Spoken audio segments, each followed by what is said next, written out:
Europe is in an existential crisis, with war on the continent, an unpredictable US and potential trade tariffs along the way.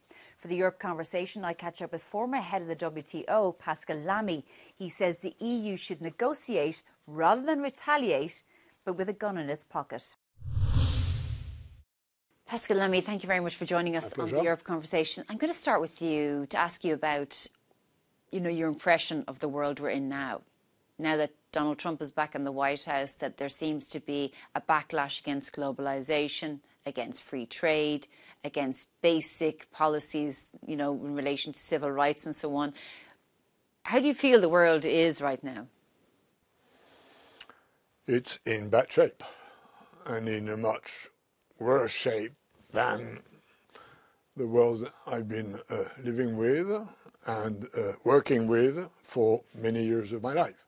So I'm getting old, and I'm worried that, let's say, for the last 5 to 10 years, the system we had, which was far from perfect, but still had a number of benefits in harnessing globalization and regulating a number of possible problems, a lot of that is disappearing. Starting, of course, with the invasion of Ukraine, which is just sitting on any principle of international law. And now the US want to overhaul the system. To do what? Unclear. But they both say this system is not good for us, and we need to use the power we have to change it. And this, of course, puts the EU, which is the epitome of a regulated, disciplined, ordo-liberalist system, in a bind. And I'm worried about the world, but I'm very much worried about whether the EU, as the future of my children and grandchildren, will be able to overcome this challenge, which, in my view, is existential. And how would you think that the EU needs to respond now? Does it need to just wait and see what Trump does? And if there are tariffs, should the EU respond accordingly? Now, the first thing the EU should do, and has done, is get prepared. They've been thinking about that for months. I mean, the notion that Trump would be president of the US appeared, unfortunately, in my view, quite some time ago. So then the big question is retaliate or negotiate. There are things the US want from us, and there are things we want from the US. Such as? Other than being shot at. So there is a range of issues where we probably could open an interesting transatlantic negotiation. So that's the case for wait and see, and say, which EU authorities have been saying, we're ready to look at a deal.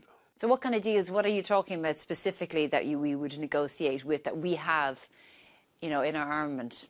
I mean, for instance, take the example of cars. He's got a crappy argument, and he's got a reasonable argument.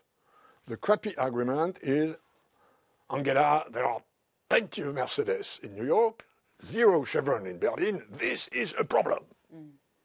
As long as there won't be an equal number of Chevrons in Berlin, this is a problem. Stupid thing. Where he's right is that the EU has an import tariff of 10%, and the US have an import tariff for cars at 3%. Now, is it the reason why there is no Chevron in Berlin? No way. But it exists. It exists. So maybe we could accept 5 or 6 or 7 or 8% tariff in the US if they accept to lower their tariff on things which we would like to export more in the US and which are not in his mind as a big problem.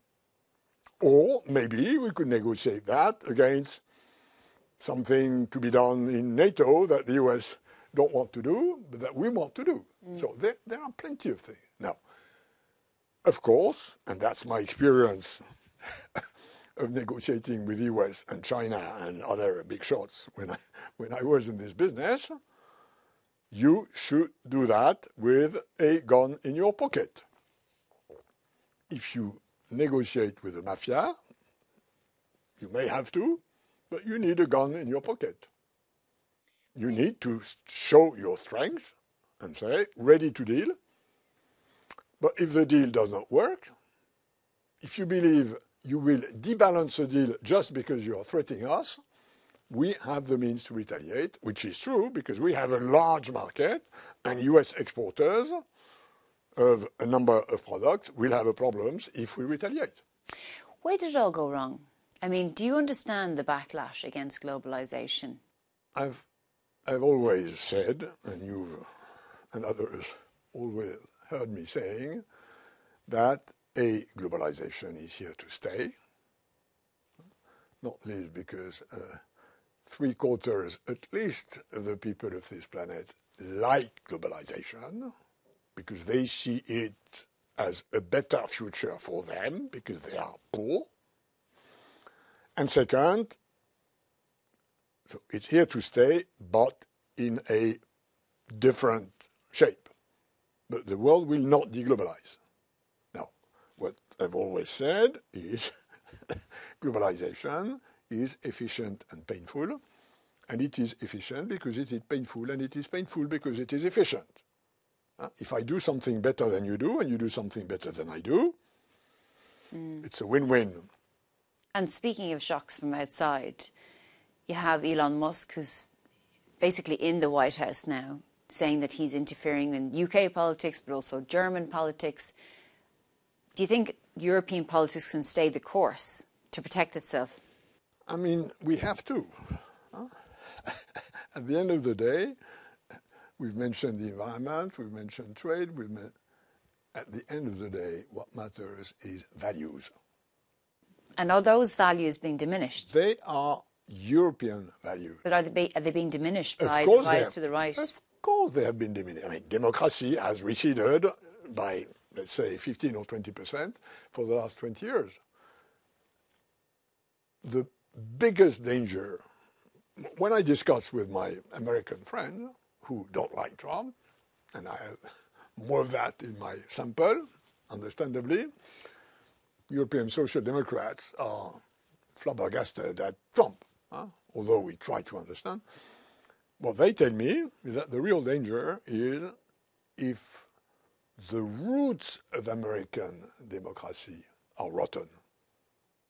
Corruption, I've been working with Transparency International, who's the main international organization fighting against corruption for 35 years now.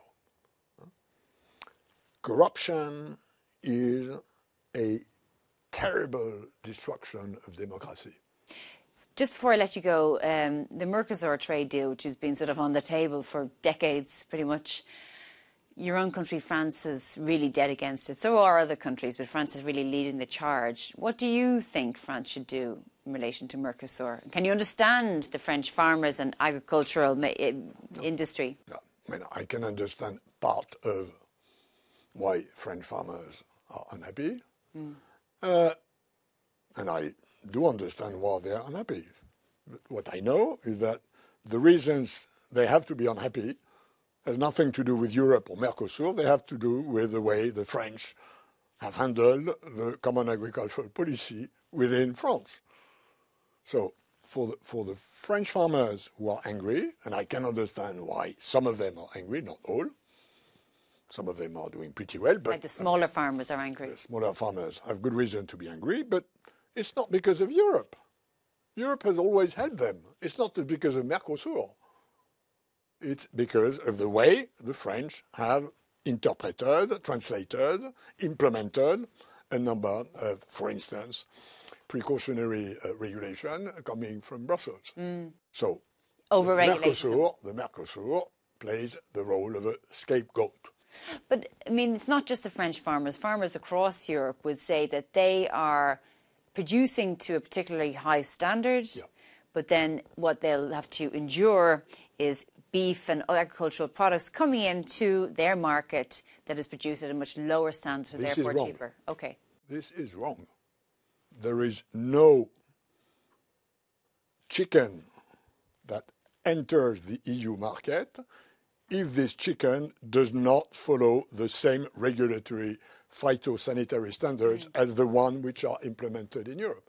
So this notion that importing food is displacing nationally produced food because it's lower quality, sanitary and phytosanitary. I'm not talking about the quality of the food itself. Yeah, of course, you're talking about the production standards. This argument that we are the victims of low standard imports is wrong. Simply wrong. It just doesn't, it's not the fact. But that's the way they paint it. That's the way some of them feel it. They also feel that the checks aren't there. So even if they have to apply the standards in Mercosur countries, they won't be applied properly. And therefore there'll be a loophole. But that's, that's another story. The checks are for everybody. And we do import quite a lot from Mercosur today. So if we have a Czech problem, let's solve the Czech problem. Okay. But it's not in importing a bit more from Mercosur in order to export quite more to Mercosur that the Czech problem will be changed. I do agree that we may have a Czech problem. But if we have it, let's solve it. Nothing to do with Mercosur. Okay, well, Pascal Lamy, thank you very much for joining us on the My pleasure. conversation.